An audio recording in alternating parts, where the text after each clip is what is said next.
Today we will discuss inverse trigonometric functions.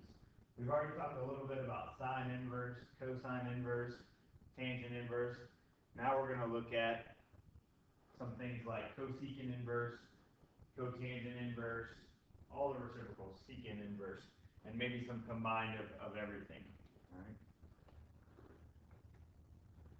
So the first thing we'll do is we'll look at some combined ones that we already know. All right. When you first look at this and you see tangent inverse of 3/4, you should notice that 3/4 is kind of an odd number. We haven't seen something like that yet.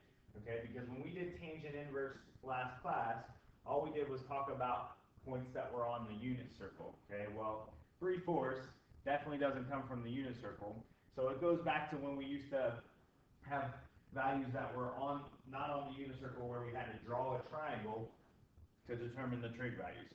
All right, so what we'll do is we'll draw a triangle. And remember, we have a couple definitions. We have either SOHCAHTOA, okay, or we have that tangent, right? Tangent theta is equal to y over x. All right, so if I were to draw a triangle, and we'll go ahead and draw it in the first quadrant since it's positive 3/4. All right, and we'll say this is our theta here. Well, this is like saying that 3/4, tangent inverse of 3/4 is equal to this theta, okay, where 3 would be your opposite side, and 4 would be your adjacent side, or your y and your x, whatever you want to call it, okay? So opposite of theta is 3, all right? And adjacent to theta is 4. All right. Well, tangent inverse of 3/4 is equal to this theta right here, right? So what we're going to say is we're going to say cosine of theta, all right? Because if we were to take the inverse tangent of 3/4, it would equal this angle here, theta. And now we want to determine cosine theta based on this triangle. Well, this triangle here, cosine theta, we need adjacent over hypotenuse, okay, or x over r is some of the other definitions we talked about. All right, adjacent over hypotenuse, so all we need to do is find the hypotenuse. We can do that one of two ways. We can notice that this is a triangle that we've seen often. It's a 3, 4, 5 triangle, so the hypotenuse is 5, which can easily be found by doing Pythagorean theorem. 3 squared plus 4 squared equals r squared, and then you would solve for r. All right, but I'm going to go ahead and write 5 as our hypotenuse. And we said cosine theta is equal to adjacent over hypotenuse, which is 4 over 5. All right, and there's our final answer. So whenever you see something like this, you just need to draw the triangle, determine the legs of the triangle based on what trig function you have. So in this one we had tangent inverse, so we based the legs of opposite, adjacent. All right, and then you'll find the remaining trig function.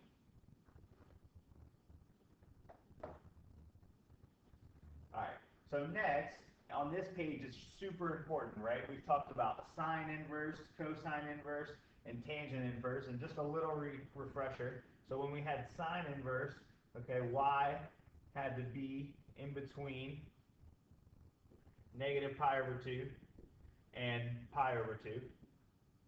All right, cosine inverse, these are all ones that we've covered so far. All right, our y, and when I say y, I mean our angle, our answer that we're getting, has to be in between 0 and pi. And then for tangent inverse, we said that our angle, or our y value, had to be in between negative pi over 2 and pi over 2. Okay, but this time I don't put equal bars underneath my inequality symbols, because remember, that's where the vertical asymptotes of tangent are, so those values are undefined. And now in your yellow box up here, you'll see that it's summarized. So y is between 0 and pi.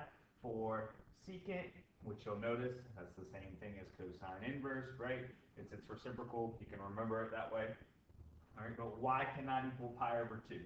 All right, so these two things are really important. Cosecant inverse, this is what our angle has to be in between. All right, and this time y can equal 0. And those y can't equal values, again, are coming from the vertical asymptotes of the parent graphs.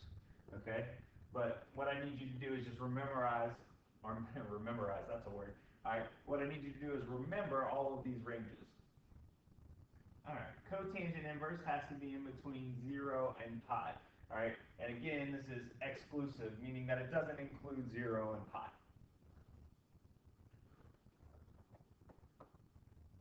So let's look at some examples. All right, the first thing we'll take a look at is cosecant inverse.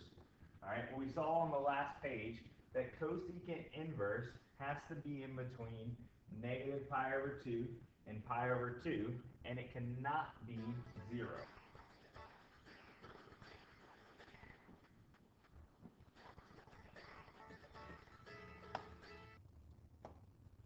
All right. Sorry about the phone call, guys. Mr. Ruffo was actually calling me, checking on me. But I want to get this video made for you so you can kind of keep rolling with the punches and stay pace with first plot. But what we were talking about is that cosecant inverse has to be in between negative pi over 2 and pi over 2, and it can't equal 0, okay? And that comes from the last page where this yellow box here that I know I'm in the second row, all right? So what we need to do is, again, we'll draw this piece of the unit circle. All right, between negative pi over 2 and pi over 2 is right here. It's negative, so if it's negative, it's either going to be in the first or fourth quadrant, but since it's negative, and we're talking about cosecant, all right, if you remember, cosecant theta is equal to 1 over y, or in other words, the reciprocal of sine. So it's going to end up being in the fourth quadrant because this value is negative, okay? So it's got to either be one of these three angles, okay? And these three angles we should know by now. Negative pi over 6, negative pi over 4, and negative pi over 3, okay? Right, and if you're looking at your unit circle, the xy coordinates of those are square root 3 over 2, 1/2, square root 2 over 2, negative square root 2 over 2. Sorry, I forgot this negative right here, negative 1/2. All right, and this one right here, which would be 1/2 negative square root 3 over 2. One thing I want to mention, there is a typo on this slide. So you want to cross out this 2 and in the cosecant inverse and make it a 3. Well, if cosecant theta is 1 over y, or in other words, the reciprocal of y, hopefully when you're looking at these three angles, right, and you're looking at the y values, this one not going to be the one you need because it doesn't have a square root 3 in it. All right, the second one doesn't have a square root 3 in it. The third one does, so hopefully that one works. We'll go ahead and check it just to make sure. All right, and what I mean by check it is we'll take the reciprocal of that number, 2 over root 3, okay, and it's negative. And then if we were to rationalize this thing, we would get negative 2 root 3 over 3, which is what we were looking for. All right, so we know that's our angle. So the angle to this one is negative pi over 3.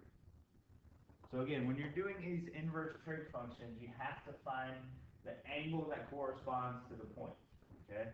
Let's see a few more examples, so hopefully you can get this down.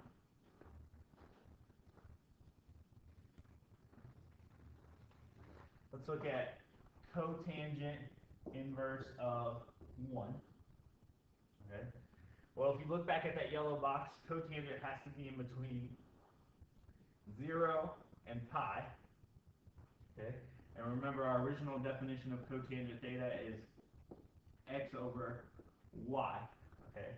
Well, if we have a positive 1, it's going to be in the first quadrant or the second quadrant.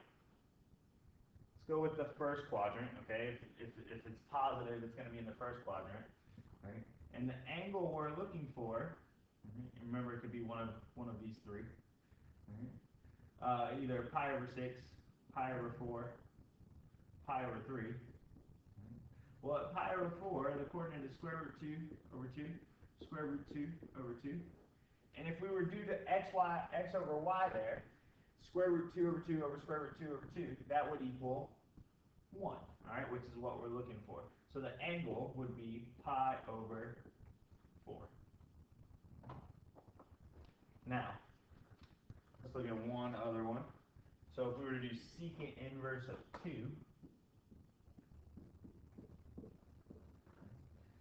secant, again, we're looking between 0 and pi, all right, but y can't equal, or when I say y, theta can't equal pi over 2. Well, again, it's positive, so it's probably going to be in the first quadrant of this semicircle. All right, and secant inverse, all right, secant theta is 1 over x, or in other words, the reciprocal of x. So when we're looking at these three angles here, again, all right, well, it's going to be pi over 3, all right, because at pi over 3, the coordinate is 1 over 2, square root 3 over 2, all right, and the reciprocal of this x value right here is 2, which is what we're looking for because we're looking at the reciprocal of x. So our angle that corresponds to secant inverse of 2 is equal to pi over 3. All right, hopefully you have a good idea of what you need to do here. It's not that much different than what we did in the previous lesson when we were looking at the other three functions. It's just now we have a few more ranges and domain restrictions to look at when it comes to what thetas we need to pick. All right. Here's your assignment. Go ahead and get this all done in class. You should have plenty of time to do it. All right, we will be having a quiz when I get back on 7-1 and 7-2. That quiz will probably be on Friday because I do want to give you a chance to ask any questions about this lesson since I was not here to teach it in person.